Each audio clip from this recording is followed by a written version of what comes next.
Hi guys, you're welcome to Mailbox, and we'll be taking questions from all over the world. My name is Wale, and with me is Addition.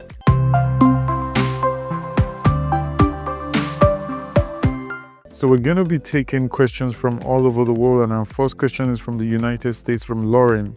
It says, my boy's friend's close friend constantly hugs him, calls him pet names, and shows up unannounced. He thinks it's harmless, but I feel disrespected. I don't want to look insecure, but it's getting too much. How do I set boundaries without sounding jealous? So, Lauren, she did say, from what you read, I didn't know if the close friend was a male or female. But this story looks like, yes, now, she didn't say it was a male or a female. But it looks like the person is female. Really? Yes, it looks like female. My boyfriend's friend is all over him. Right. Do you get? Yes. So it's female. Okay. She would be Okay. a female friend. Right. So it's not you to set the boundaries, because he doesn't even lie with you. Because the relationship is between your boyfriend and his friend. So he should actually know, if he respects you that much, he would, because sometimes setting boundaries for people too, people don't really know when to stop if you don't make them know that this is, cause it would be that they've had that friendship before you came into the picture. Right. So she's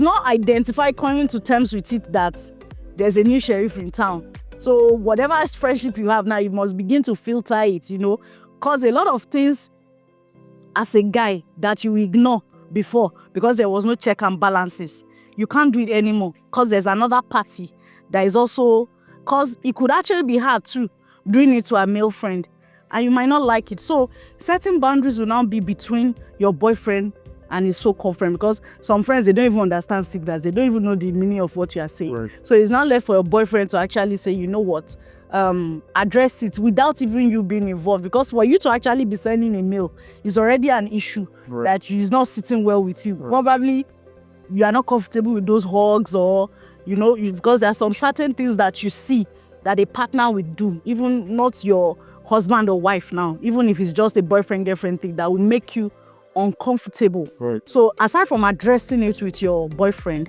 I think your boyfriend needs to also begin to, he might not really want to tell the friend like that, but he must be able to withdraw from certain things. So take, for example, probably they eat together during lunch. He knows that is now something you won't really be able to do without letting your girlfriend know, because it would connote a lot of things. It could be going on trips together, trips such as, I really want to get some items, You must be able to define it. There must be a level of transparency for her to actually understand whatever. And in terms of touch, you must also understand that certain things should just reduce. Okay, I have a difference in opinion, number one, and I'm thinking from the guy's perspective now. Right. So a guy says, you are now my girlfriend, and your other friend knows that this is my girlfriend, which means that you guys are in a romantic relationship. Right. Now, in the guy's mind, it will be that I chose you over her. Right.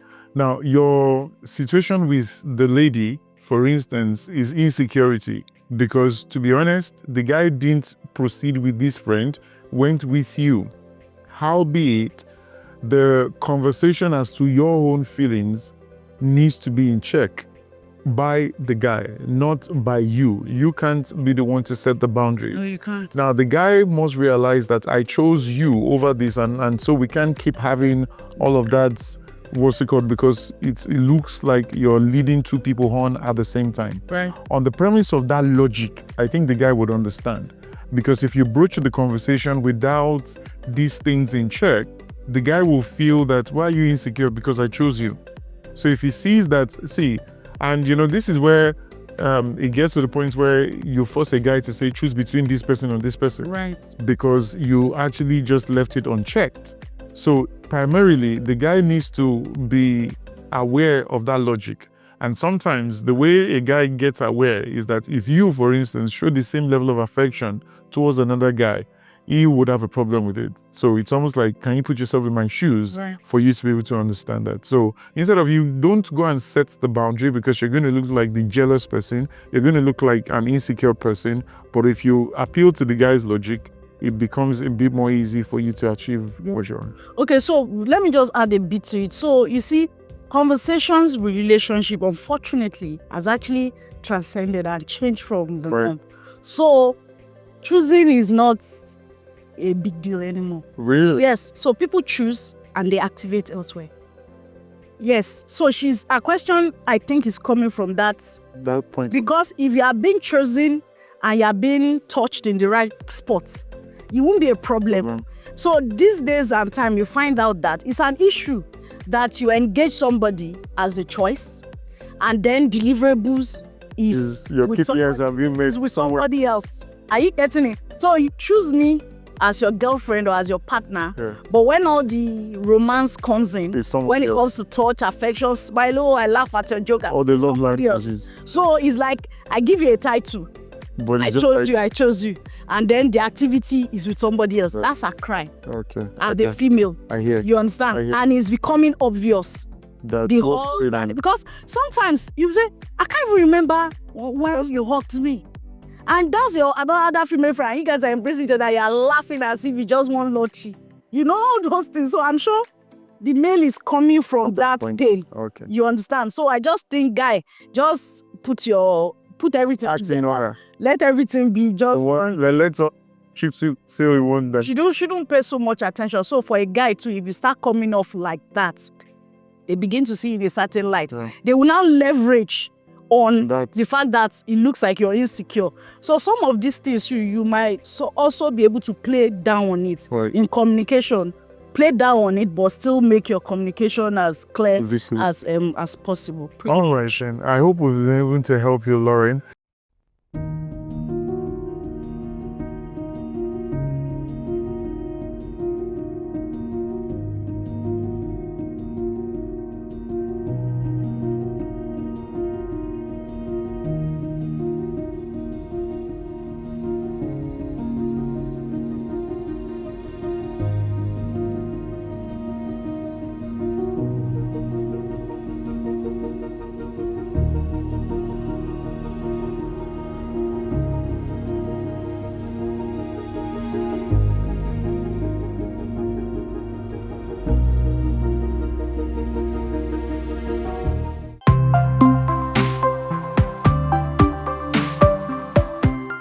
So we'll move to the next question, and this is from Marie from France.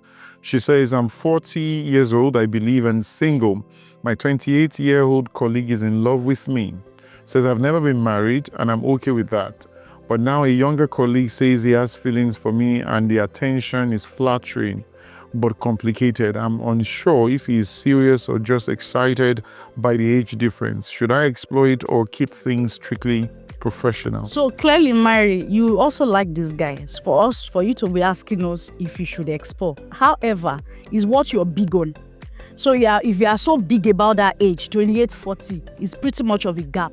The question is the future of this relationship. Will it be an issue for you or people around you? So if you consider what your value system are, again, if you are that big on, I'm older than you, or it's my age, because the matter of love, sincerely, we've seen over time that it doesn't lie in, so long you are not a pedophile, or exactly, so long you are still falling within the range of people that they are okay to have a relationship with, you can't really determine who to fall in love with or who not to fall in love when it comes to matter of love, and it can be uncontrollable. Right. And that love can actually be genuine. Right. Because we've seen different cases globally that it's just that scripturally they don't really disclose age as such, that you know that, okay, we know Sarah and Abraham, yes, but there are a couple of people that are actually older. Right. In fact, you even have older relationships. People just don't come out to tell you.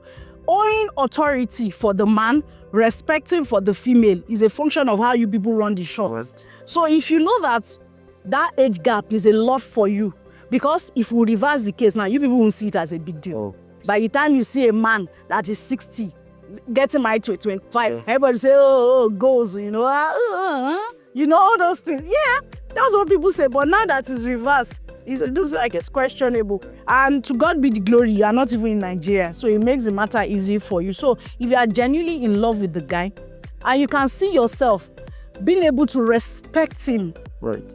it's okay. But if you know that we are big with I'm older than you don't even respect me, you have to check a lot of things, because the journey of relationship, love is not enough. It doesn't stop as I'm in love with you. You will get to a point that other people will be involved. Will you listen to the voice? So pretty much, I just think you should just see what you really value in that guy. What got you attracted to the guy in the first place? What is getting you to considering him? If that thing is worth it, because you've been out of relationship the longest time, I mean, it means that you and love, you guys have actually been like romantically. So I think if it's something you really want to give a shot, if you think you can stick with that age, but if not, please don't even try it, because you'll be frustrated at the end of the day. So essentially, Mary, it's a question of your decision as to whether you want, I think it's an age function, not so much about the love situation. Because if you flip it, and let's say, for instance, this person is 50 years old, would that be your choice? And in addition to all the things she's made mention of, it's important that a love decision is a very strategic decision. It's not so much about emotions, it's about the longevity of it. Would you be able to submit to him as your leader or otherwise? I hope that has helped you.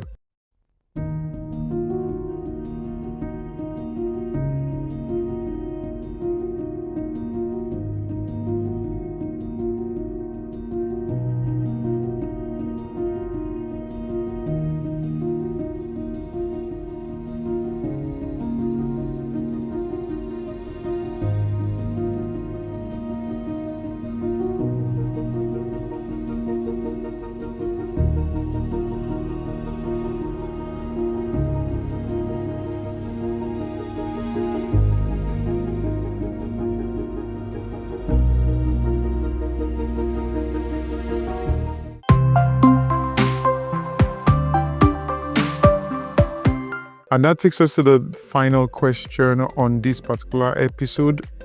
It says, I'm not gay, but I'm attracted to a male friend. I've always thought of myself as straight, but lately I feel drawn to a close male friend and it's confusing. I don't want to be this or feel this way. Is it just a phase? How do I deal with this and stop this? Hey, Tolu, you are the one that know what you are feeling and what you are getting attracted with. But let's thank God, at least you can identify that something is going on. Something is going on with you. So it means that also check the people you're rolling with, right, and the kind of activity you're engaging yourself with, because scripture says resist the devil and he shall flee. So don't try and fight it. If it's a situation that is becoming overwhelming because it's looking like it's taking you away already, I think you should just flee from it. So maybe there are friends that you're keeping now that they seem to tilt towards that side, or probably there's something that is getting you attracted to it. Maybe there are contents that you've been watching, there are things that you've been engaging, because the way that thing grows, anyway, they can explain better. But I'm just talking from the psychological point of view. When you get attracted to something, so take for example, if you want to pick a car, you begin to check pictures of different cars. Before you know it, you begin to pick interest. All right, Tolu, so here's my counsel on this particular conversation, right? Let me piggyback on Adesion's answer. Now, the more you expose yourself to a certain type of content or a certain type of attention or whatever it is, you realize that certain things grow. Things actually grow when you give it attention. When you stifle that attention, what you'll find out is that it will fizzle out. There is absolutely nothing that is too esoteric not to, I mean, even if a child, you start a child of attention, there is a tendency for there to be a stunted growth. So if you want to stop all of these things, the best way is to even withdraw yourself from that individual that is the object or the subject of your emotions. And if you do that, I think you're going to actually get a lot of results. I hope that has helped you.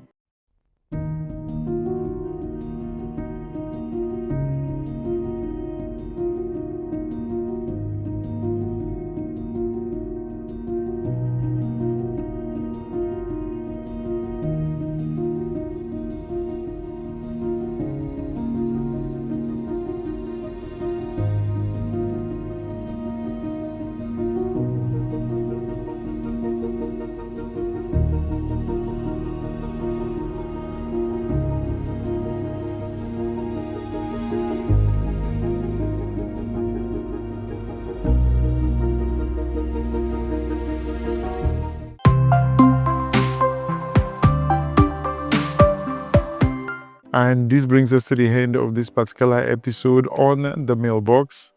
Until the next time when we bring you other questions, I remain Olawale and I'm Addition.